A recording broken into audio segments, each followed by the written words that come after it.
One man predicted the deadliest disaster in American history 4 years before it happened. He put it in print, a newspaper article signed with his own name for anyone in the city to read. He said it could never happen. In 1891, Isaac Cline was the U.S. Weather Bureau's chief meteorologist for the state of Texas, stationed in a booming coastal city called Galveston, a place his own article called, in effect, immune. The slope of the Gulf floor, he argued, would break up any dangerous wave long before it reached the shore. A destructive hurricane striking this city, he wrote, was an absurd delusion. On September 8, 1900, a wall of water more than 15 feet high rolled over that same coastline and erased a third of the city in a single night. Isaac Cline was there. His pregnant wife was there. And somewhere between 6,000 and 12,000 people who trusted a government scientist's confident printed word were there too. This remains, more than a century later, the deadliest natural disaster in American history. Not a hurricane, not an earthquake, not a flood, before or since, has killed more people on US soil in a single event. And the man whose name is written all over the worst night in American weather history is the same man who, 9 years earlier, told the public it could never come. In the summer of 1900, Galveston isn't a backwater. It's the richest city, per capita, in the entire United States. Locals call it the Wall Street of the Southwest, and the name isn't exaggeration. More millionaires live within its limits than in almost any other American city its size. It has electric lights along its avenues, while much of the country is still lit by gas lamp. It has telephones connecting its busiest offices, one of the first electric streetcar lines in Texas, and a harbour so busy with cotton exports that its wharves rarely sit empty. Grand Victorian mansions line a street called Broadway, their towers and balconies facing the warm water of the Gulf, built by families who made their fortunes betting on this narrow strip of sand, and never once imagined the sand betting against them. Almost 40,000 people call it home. And the island itself, the thing every bit of that wealth is standing on, is a barrier sandbar barely 1.5 miles wide at its narrowest point, with a highest natural elevation of just 8.7 feet above sea level. There had been warning signs before. A Texas coastal town called Indianola, further down the shore, had been effectively wiped off the map by hurricanes, twice, once in 1875 and again in 1886, the second time for good. A group of concerned Galveston citizens had actually proposed building a protective seawall after watching Indianola's fate. The idea was studied, debated in council chambers, and quietly shelved, partly for cost, and partly because the prevailing scientific opinion of the era, backed by no less an authority than the Weather Bureau's own man on the island, held that Galveston's gently sloping seabed made a genuinely destructive storm essentially impossible here. That man was Isaac Cline, and the city, trusting him, kept building upward instead of building a wall. To understand why nobody in Galveston was properly warned, you need to understand a second man, one who never set foot on the island, and who never faced any real consequence for what happened there. Willis Moore ran the U.S. Weather Bureau out of Washington, D.C., a young, still embattled federal agency fighting for credibility, and Moore ran it with a controlling hand. He had a particular problem with Cuba. 2 years earlier, the United States had fought a war partly over Cuba, and American attitudes toward Cuban expertise in almost every field, weather forecasting included, were openly dismissive in 1900. That dismissal was a mistake. Cuban meteorologists had decades of hard, direct experience tracking Caribbean hurricanes, genuinely more real-world knowledge than the young American Bureau could claim, and in the last days of August, watching this exact storm cross their island, Cuban forecasters read its signs correctly. They believed it would continue west, gather strength over the Gulf's warm late summer water, and turn toward Texas. Willis Moore didn't believe a hurricane could do that. Official American doctrine held that Caribbean storms always curved northeast, out toward Florida and up the Atlantic coast. A storm crossing the entire Gulf to strike Texas simply wasn't part of the accepted model. Rather than investigate the disagreement, Moore shut it down, blocking direct telegraph transmission of Cuban storm reports into the United States, reportedly enlisting Western Union's help to cut the line entirely. He also enforced a rule that regional observers, the men actually standing on the coastlines in question, could not issue hurricane warnings on their own authority, and in several historical accounts, weren't permitted to use words like hurricane in public bulletins without Washington's sign-off first. On September 6th, Washington confirmed its read on the storm system out of Cuba. Its assessment, not a hurricane. The forecasters who'd actually gotten the storm's path right were the ones nobody in the United States was allowed to listen to. Tuesday, September 4th. The storm then crosses the island of Cuba. Havana's meteorologists track it moving into the Gulf and warn it will likely threaten the Texas coast. The warning does not reach Galveston in any usable form. Thursday, September 6th, 6 a.m. Isaac Cline climbs to the roof of the 5-story levee building downtown, where the Bureau keeps its instruments and takes the morning reading. Pressure, normal. Wind, light. Sky, clear. Nothing suggests catastrophe is 2 days away. That same day, his younger brother Joseph Cline, reading the same swells rolling in off the Gulf, starts to disagree with his own brother's assessment. He believes something worse is coming than Washington is saying. He's dismissed. Friday, September 7th, roughly 9 a.m. Storm warnings are extended to Galveston. Isaac Cline raises the flags himself atop the levee building by 10:30, but the forecast he's permitted to issue still places the storm's center making landfall well east of here. Florida, maybe Louisiana. Under that forecast, Galveston expects only the storm's outer edge. That midnight, there's no obvious sign of disaster. Light wind.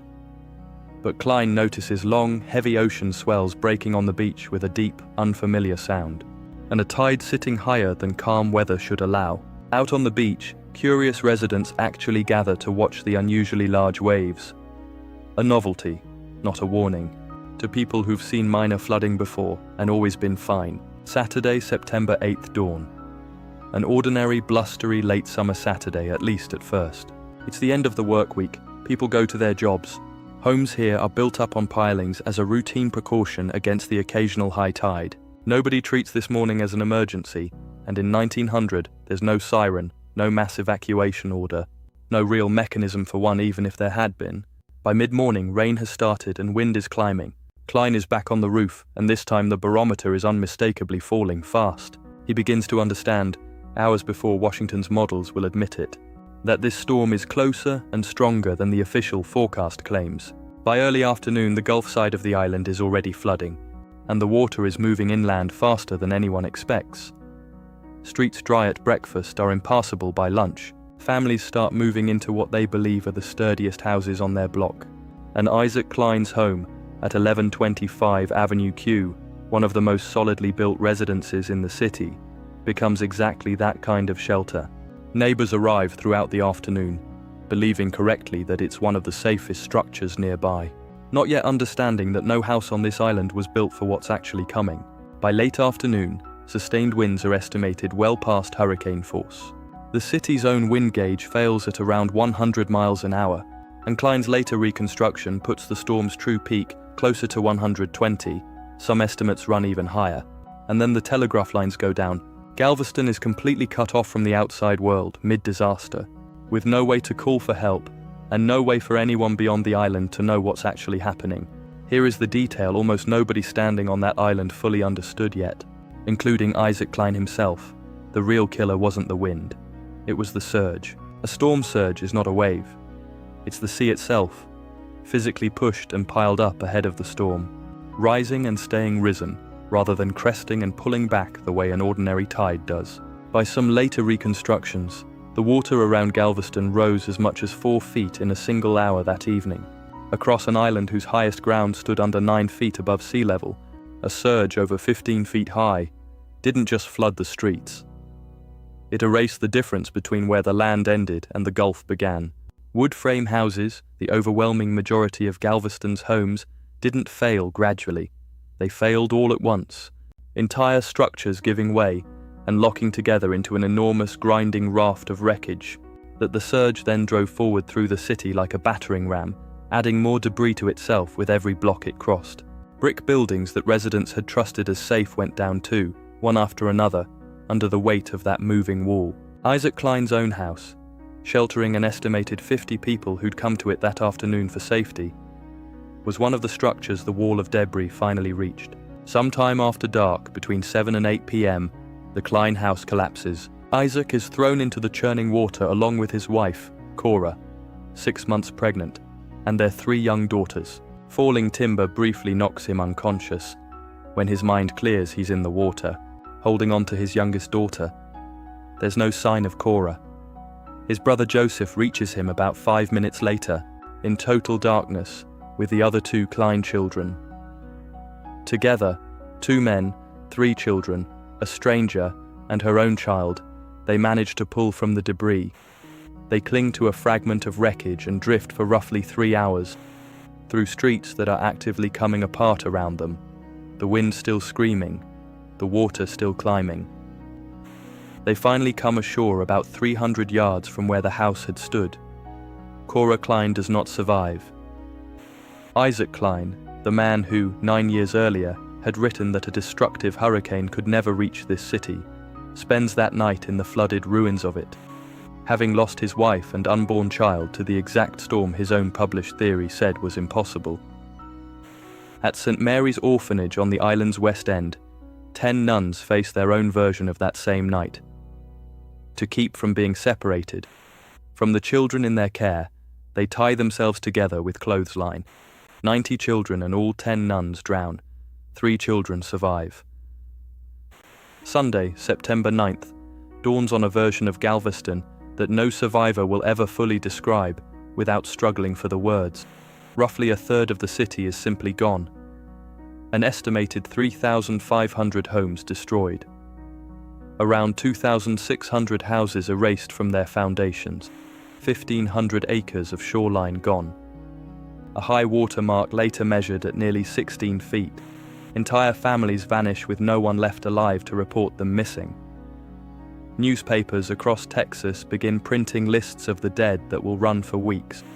Lists that remain permanently incomplete, because some of the dead were visitors that weekend, with no local relatives to notice the silence. Within days, the scale of the dead overwhelms every normal system for identification and burial. Facing a public health catastrophe layered on top of the death toll, officials resort to mass cremation.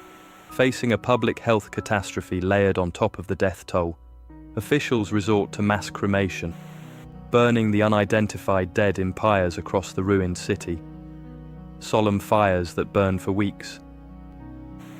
A decision made from desperation, not cruelty, to keep the survivors from a second disaster in the form of typhoid or cholera.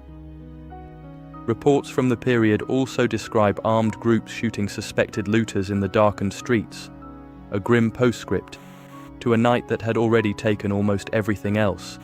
The final death toll has never been established with precision, and likely never will be. Whatever the true number, it remains, more than 120 years later, the deadliest natural disaster in the history of the United States. Word of the catastrophe spreads slowly, carried across the bay by the few able to escape it. When the full scale finally reaches the mainland, the country responds in force. The American Red Cross deploys to Galveston under its own founder, Clara Barton, elderly by 1900, and making this disaster one of the last major relief operations she personally leads in the field. Barton and her staff organize makeshift hospitals in the ruins, coordinate the distribution of food and supplies, and bring a measure of order to a city that has none. Donations arrive from across the country. Tents rise among the wreckage. It becomes, in its own way, one of the events that helps cement the Red Cross's role as the nation's primary disaster relief institution for the century that follows. None of it changes what already happened, but it does force the survivors, within days of burying and burning their dead, to answer a harder question. rebuild or abandon the island to the sea that had so nearly claimed it outright.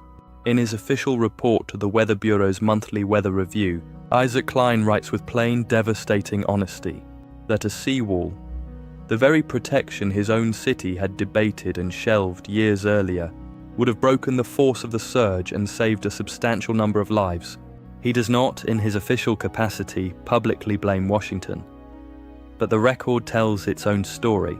Willis Moore, the bureau chief who blocked Cuban forecasts, who forbade local observers from independently declaring a hurricane, whose own office insisted as late as September 6th that this storm was not a hurricane, faces no meaningful professional consequence. If anything, the opposite happens.